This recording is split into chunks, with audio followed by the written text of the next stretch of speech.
Em destaque no Panorama CBN.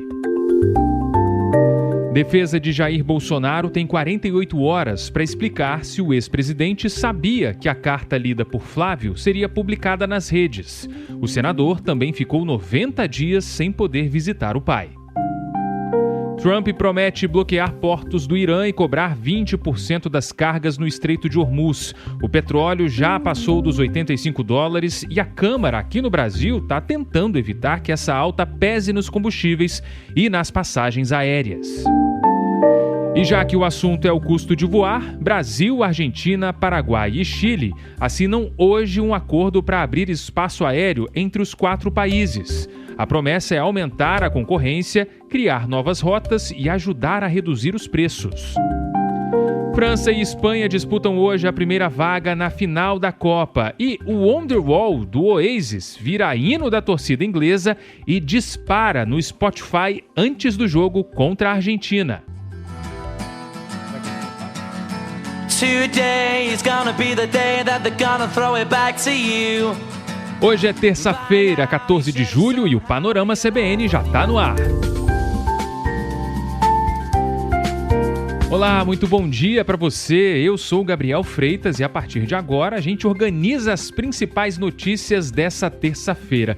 E continua mandando a sua mensagem, seu comentário, conta de onde você está acompanhando o programa. Pode falar comigo pelo meu Instagram, o @gabafreitas, ou pelo meu e-mail, gabriel.freitas@cbn.com.br. No fim da edição, eu volto de novo aí com os recados, os abraços de quem está com a gente todos os dias. E o panorama dessa terça começa com um assunto que está rendendo, viu? Lembra da carta escrita por Jair Bolsonaro, lida por Flávio Bolsonaro naquela transmissão ao vivo? Agora, a defesa do ex-presidente vai ter 48 horas para explicar se Jair Bolsonaro sabia que o texto seria publicado nas redes sociais. O prazo foi dado pelo ministro Alexandre de Moraes, do Supremo Tribunal Federal. E a decisão já trouxe uma consequência bem importante para Flávio. O senador não vai poder visitar o pai pelos próximos 90 dias. Na conta do calendário, isso significa que os dois só vão poder voltar a se encontrar depois do primeiro turno das eleições, no início de outubro. Moraes está dizendo que Flávio usou uma visita familiar para conseguir um manifesto político e depois divulgar esse conteúdo nas redes. Bolsonaro não pode usar as redes sociais nem diretamente pelas próprias contas e nem indiretamente por meio de outras pessoas. E na avaliação do ministro, a leitura da carta pode ter servido justamente para contornar essa proibição. Moraes também está apontando que o texto tem frases que podem ser entendidas como um pedido de voto para Flávio. Por isso, mandou o material para a Procuradoria-Geral Eleitoral analisar se houve propaganda antecipada. E aqui vale uma observação importante, porque propaganda antecipada não é crime por si só, mas pode render multa e outras punições previstas na legislação eleitoral. O ministro ainda lembrou que essa não seria a primeira vez que Flávio usou as próprias redes para divulgar uma manifestação do pai, né? Em agosto do ano passado, o senador publicou um vídeo de Bolsonaro participando por telefone de um ato no Rio. Para Moraes, esse histórico e a forma como a carta foi escrita levantam a suspeita de que Bolsonaro sabia que o documento acabaria publicado. Numa transmissão ao vivo, Flávio chamou a decisão de ilegal e inconstitucional e ele também acusou Moraes de tentar interferir na disputa eleitoral. Obviamente, algo completamente desproporcional, desarrazoado, e claramente configura essa tentativa de Alexandre de Moraes de interferir nas eleições desse ano. Não por acaso ele toma a decisão deixando o presidente Bolsonaro sem falar com o próprio filho, no caso Flávio Bolsonaro, por 90 dias, ou seja, eu só poderia voltar a falar com o presidente Bolsonaro após o primeiro turno das eleições desse ano. Alguém acha que isso é uma coincidência? Eu sou advogado do presidente Bolsonaro nos autos. O Alexandre de Moraes ignorou também. Quer me deixar incomunicável com o próprio pai? Ele não vai poder impedir que um advogado converse com o seu cliente. Ainda que seja o advogado filho e o cliente seja o seu próprio pai. A gente vai honrar o presidente Bolsonaro e todos os perseguidos do 8 de janeiro. E o presidente Bolsonaro é quem vai colocar a faixa de presidente em mim em janeiro do ano que vem. O deputado Lindbergh Farias, do PT, tem uma leitura diferente. Ele está dizendo que Bolsonaro conhecia as restrições e transformou o descumprimento das regras numa estratégia política. Flávio Bolsonaro foi um oportunista, só quis pensar na eleição dele, não se preocupou com o pai dele, porque sabia que o pai dele estava descumprindo uma medida cautelar. E eu continuo defendendo que ele tem que ir para Papuda, porque ele descumpriu várias medidas cautelares. Bom, a gente ouviu os dois lados, né? Agora vamos saber de quem entende do assunto. O advogado Fábio Souto explicou que a divulgação da carta pode pesar contra o ex-presidente na avaliação do Supremo. As pessoas que eventualmente estejam cumprindo pena têm o direito de se comunicar através de cartas com outras pessoas. No caso específico, me parece que não é bem isso, tendo em vista que a carta foi dirigida ao povo brasileiro e lida através da rede social do pré-candidato Flávio Bolsonaro. Assim, diante dessas premissas, entendo que sim, houve uma burla à determinação do ministro Alexandre de Moraes. Agora a defesa vai ter que explicar se Bolsonaro sabia que a carta seria levada às redes. E depois dessa resposta, Alexandre de Moraes vai decidir se mantém só as restrições atuais, né, as que já estão em vigor, ou se ele vai adotar uma medida mais dura.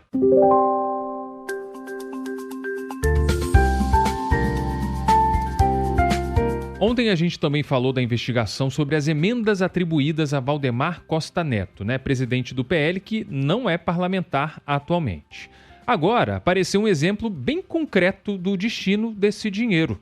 Uma emenda de R$280 mil foi usada para pagar um show da dupla Taeme e Thiago na Festa do Peão de Guaimbê, uma cidade bem pequena no interior de São Paulo. Nos documentos da Câmara, a verba aparecia como indicação da liderança do PL, mas a Polícia Federal está apontando que quem escolheu o município e o destino do recurso foi Valdemar Costa Neto, mesmo sem ocupar nenhum mandato. A suspeita é de que o presidente do PL estava usando parlamentares e servidores da Câmara para formalizar emendas que, na verdade, eram definidas por ele. Foi essa investigação que levou o ministro Flávio Dino, do Supremo, a bloquear quase R$120 milhões em bens de Valdemar. A prefeita de Guaimbê, Márcia Aquiles, defendeu a realização da festa. Ela disse, no entanto, que ficou surpresa quando ela descobriu que a indicação da verba era atribuída ao presidente do PL. E não foi só um caso isolado, porque a investigação encontrou recursos ligados a Valdemar bancando shows em outras cidades do interior de São Paulo e também do Paraná. A defesa de Valdemar está negando qualquer irregularidade e diz que presidentes de partidos podem conversar com deputados e defender prioridades para as próprias bancadas. O ponto que a Polícia Federal está investigando é outro. Se uma pessoa sem mandato podia decidir por conta própria para onde iria o dinheiro público reservado às emendas do Congresso. E agora informações internacionais.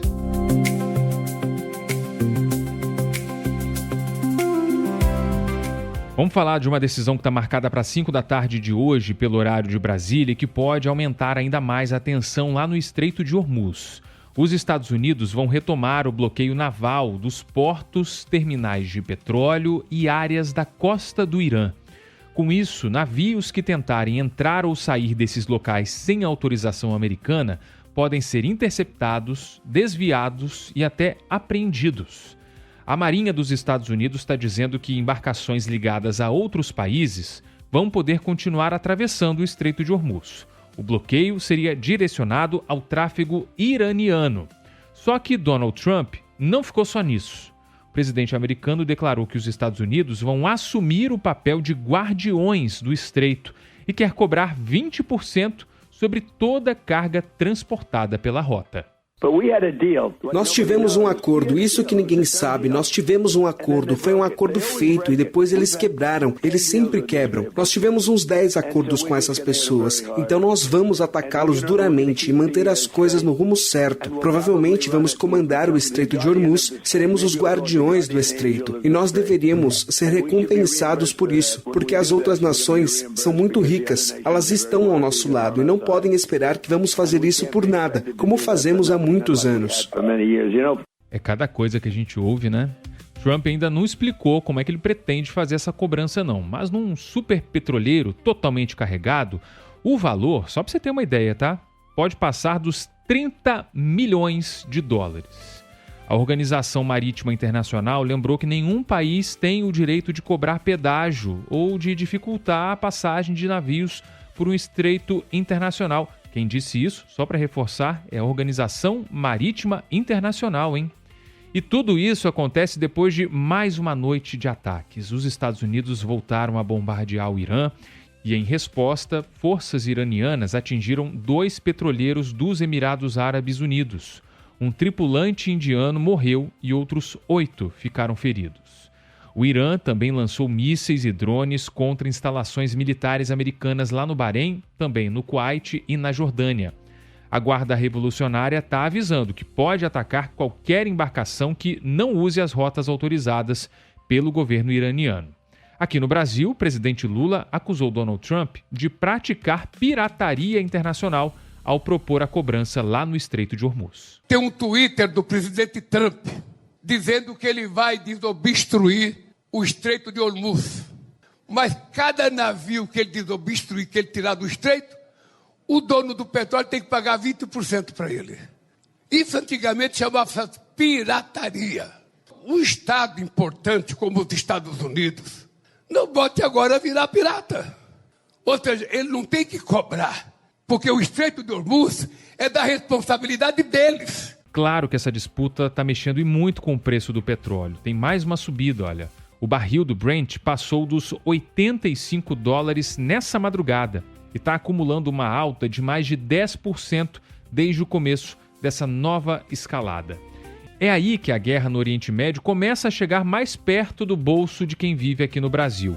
A Câmara pode votar nessa semana um projeto que tenta evitar que o aumento do petróleo lá fora pese com tanta força no preço dos combustíveis por aqui. A proposta é do líder do governo, o deputado Paulo Pimenta, do PT. A ideia é usar parte do dinheiro extra que a União arrecada quando o petróleo sobe para compensar uma futura redução de impostos sobre os combustíveis. Isso não significa que os impostos vão cair imediatamente, tá? O projeto só vai criar um mecanismo para que o governo possa agir se a guerra continuar pressionando os preços. A relatora, deputada Marussa Boldrin, do Republicanos, também incluiu o querosene de aviação. Uma alta nesse combustível pode, claro, acabar aparecendo no preço das passagens aéreas, né? O texto ainda permite que as usinas de etanol usem créditos tributários acumulados para pagar outros impostos federais. A proposta ganhou urgência e já pode ser votada pelo plenário da Câmara.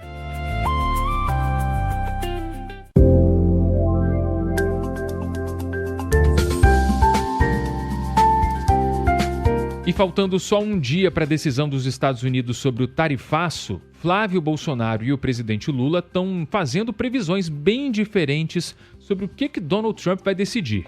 A tarifa de 25% pode ser aplicada porque o governo americano abriu uma investigação e está acusando o Brasil de manter regras que prejudicam empresas dos Estados Unidos.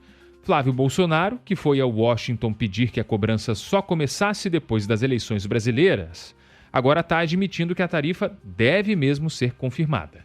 A tarifa vai chegar para o Brasil. Estou adiantando para vocês. Essa tarifa vai acabar chegando no Brasil. Não estou com informação privilegiada não, só que os sinais mostram aí. Lula, por outro lado, ainda acredita que a conversa entre os dois governos pode evitar a cobrança. O país está preocupado com o novo tarifaço? Não vai ter tarifaço. Alguém do governo está conversando? Bom, a resposta vai sair até amanhã.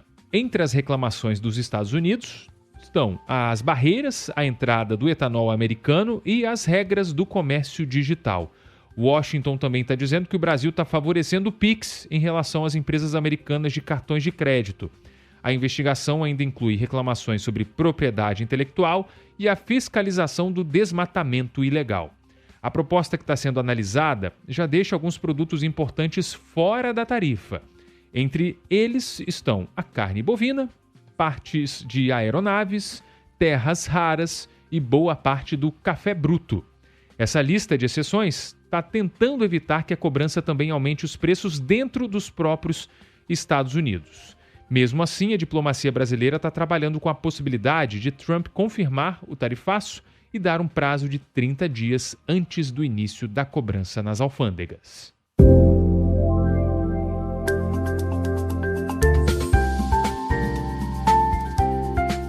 Mudando de assunto, para te contar que boa parte do que chega ao supermercado, à farmácia e ao posto de combustível passa pela boleia de um caminhão, né? Por isso, uma disputa que está acontecendo no Senado pode acabar mexendo também com o abastecimento e com os preços. Atenção! Os senadores têm até amanhã para votar a medida provisória que muda as regras do piso mínimo do frete. Se isso não acontecer, o texto vai perder a validade já na quinta-feira dessa semana. O piso do frete é o valor mínimo que uma empresa precisa pagar pelo transporte de uma carga. A proposta tenta impedir contratos abaixo desse limite e criar um controle maior sobre os pagamentos. Ontem, caminhoneiros autônomos fizeram protestos em várias partes do país. A categoria está ameaçando uma greve se o Senado não votar essa medida. Só que o texto que chegou à Câmara trouxe outros assuntos e acabou criando resistência. Um deles é o piso salarial de R$ 5.000 para motoristas empregados que fazem viagens de longa distância e passam mais de 24 horas longe de casa ou da base da empresa. Representantes da indústria, do agronegócio e das distribuidoras de combustíveis estão dizendo que esse valor pode aumentar o custo do transporte e acabar chegando ao preço dos produtos. Governo e oposição estão tentando fechar um acordo. A ideia é manter a obrigação de respeitar o piso mínimo do frete, mas tirar da lei o salário fixo de R$ 5.000.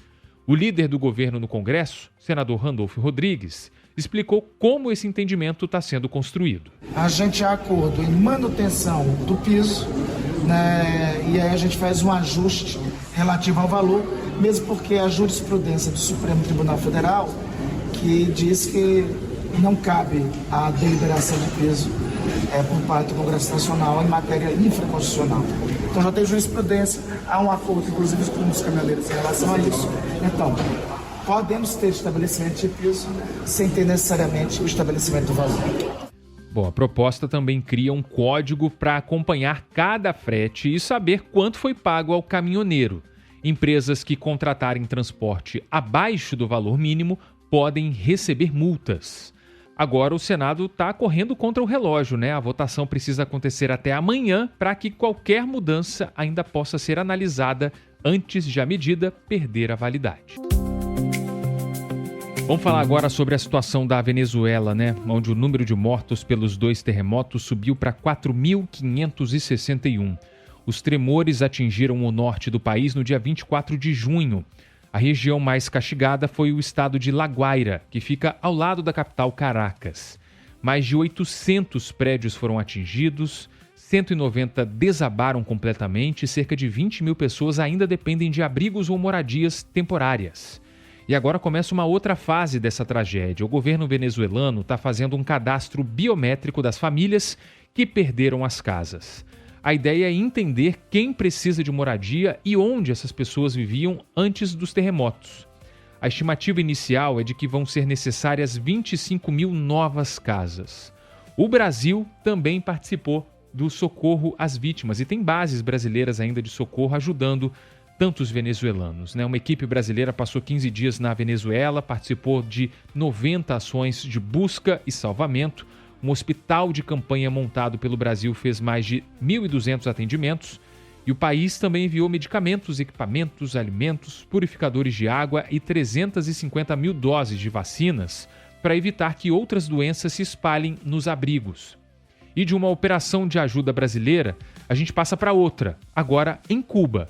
O governo começou a enviar 48 toneladas de leite em pó para a população cubana. A carga está sendo transportada em 2 aviões da Força Aérea Brasileira com destino a Santiago de Cuba. O primeiro voo levou 16 toneladas. O segundo vai transportar as outras 32. A previsão é de que toda a carga chegue amanhã. E por que Cuba está precisando dessa ajuda? Só para te atualizar, a ilha está enfrentando uma falta grave de alimentos, medicamentos e combustíveis também. A economia cubana já havia enfraquecida, com baixa produção e pouco dinheiro para comprar produtos de outros países. As sanções e as restrições impostas pelos Estados Unidos à entrada de petróleo agravaram ainda mais esse cenário. Sem combustível suficiente, aumentaram os apagões e ficou mais difícil produzir, transportar e distribuir até os itens mais básicos. A operação está sendo coordenada pelo Itamaraty, com alimentos disponibilizados pela Conab. O governo brasileiro também está avaliando o envio de outros alimentos e medicamentos.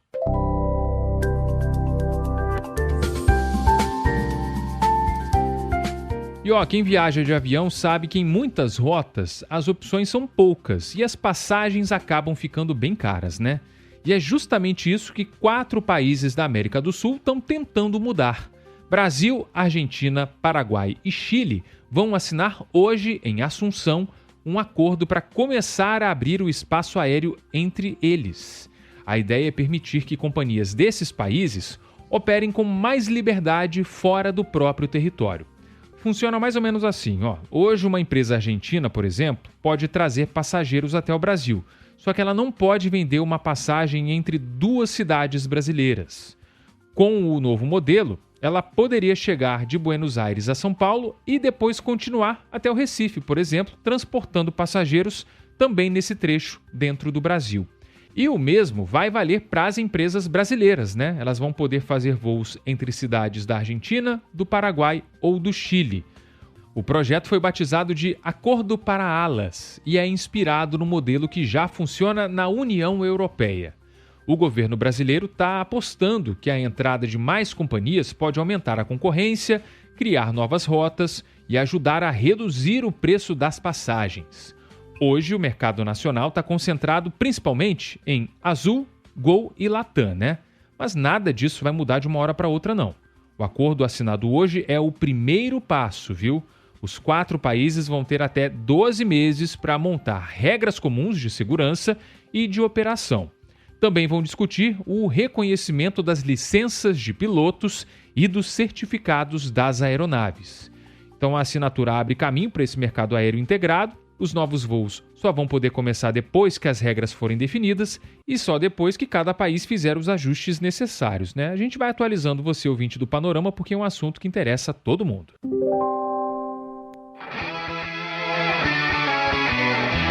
E vamos falar de Copa do Mundo, que entra de vez na reta final. França e Espanha jogam hoje, às 4 da tarde, em Dallas, pela primeira vaga na decisão. E a partida cai justamente no dia 14 de julho, que é feriado nacional na França. A data lembra a tomada da Bastilha, em 1789, um dos grandes marcos da Revolução Francesa. Então, se a seleção francesa vencer, a classificação vai virar mais um motivo de festa, Num dia que já costuma levar muita gente às ruas do país. Dentro de campo, a França chega com Mbappé e Dembélé como principais nomes do ataque. E a Espanha vai tentar manter o estilo de posse de bola e controle de jogo, Será que vai dar para a Espanha? As 2 seleções só se enfrentaram uma vez em Copas. Foi em 2006, com a vitória francesa. Vamos ver se nessa revanche de Copa do Mundo entre as 2 seleções, a Espanha leva a melhor. Ou não, Vamos acompanhar. Quem passar hoje vai disputar o título no domingo. O outro finalista sai amanhã, no jogo entre Argentina e Inglaterra, também às 4 da tarde. E falando em Inglaterra... Today is gonna be the day that they're gonna throw it back to you. By now you should have somehow realized what you gotta do. I don't believe that anybody feels the way I do about you now. Que clássico, hein? Wonderwall de Oasis virou uma espécie de hino da torcida inglesa depois da vitória sobre a Croácia, ainda lá na estreia da Copa. A música tocou no estádio, a torcida cantou muito, os jogadores foram até a arquibancada para cantar junto com os torcedores e a cena acabou se repetindo nos jogos seguintes. E olha só o efeito disso. Dados divulgados ontem, dia 13 de julho, mostram que depois da vitória sobre a Noruega, o número de pessoas ouvindo Wonderwall cresceu 51% em comparação com o mesmo horário do dia anterior. A música chegou ao 3º lugar entre as mais tocadas do Spotify lá no Reino Unido, com mais de 370 mil reproduções em 24 horas. Durante a Copa, Wonderwall também saiu da posição 150 e chegou ao 15º lugar no ranking mundial da plataforma. Que salto, hein? O Liam Gallagher, vocalista do Oasis, está acompanhando tudo, já entrou na torcida pela Inglaterra, claro, e pela música. E amanhã a seleção inglesa enfrenta a Argentina às 4 da tarde por essa vaga na final. Enquanto a bola não rola, a gente vai ficando com a música aí que os ingleses esperam cantar mais uma vez depois do jogo.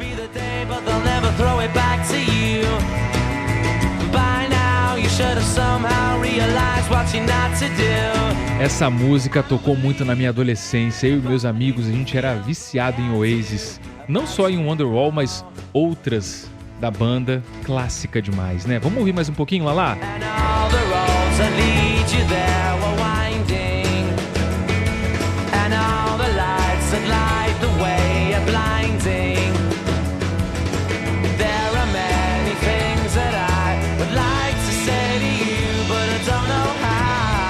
Bom demais terminar o Panorama com música, né? E assim a gente vai, né, Laerte Afonso? Eu, Laerte Afonso, Edmilson Fernandes, sempre te agradecendo e muito pela sua participação. Deixa eu mandar um abraço aqui para pessoas que vão mandando mensagens pra gente, os Panolovers, né? O professor Anderson, aqui do Rio de Janeiro, sempre ouve o Panorama CBN, ele é professor de comunicação, jornalista também, diz que obriga os alunos dele a ouvir o Panorama CBN, a ouvirem o Panorama, porque é sempre um mix de notícias, né? A gente faz aqui uma curadoria bem específica para caber em 30 minutos, para informar muita gente. Valeu demais, Anderson, e que seus alunos estejam gostando também. Tem a Márcia Santos também mandando mensagem pra gente desde Santos. Olha, sobrenome dela, mora em Santos. Ela, na verdade, é de São Vicente. Mandou mensagem pra gente aqui falando que ouve sempre. Tem também mensagem do Marcos Carvalho, que tá de férias e mesmo assim tá ouvindo a gente. Tá lá em Presidente Figueiredo, no Amazonas. Ele é de Belo Horizonte. Até falou aqui, olha, o trabalho dá uma pausa, mas as notícias não. Cara, que demais. Obrigado por acompanhar a gente mesmo nas suas férias. Aproveite bastante aí e obrigado pela sua companhia, viu? Volto amanhã, viu? Bem cedinho com mais informações e acompanhe a edição da noite com o Leandro Gouveia logo mais. Tchau, tchau, pessoal!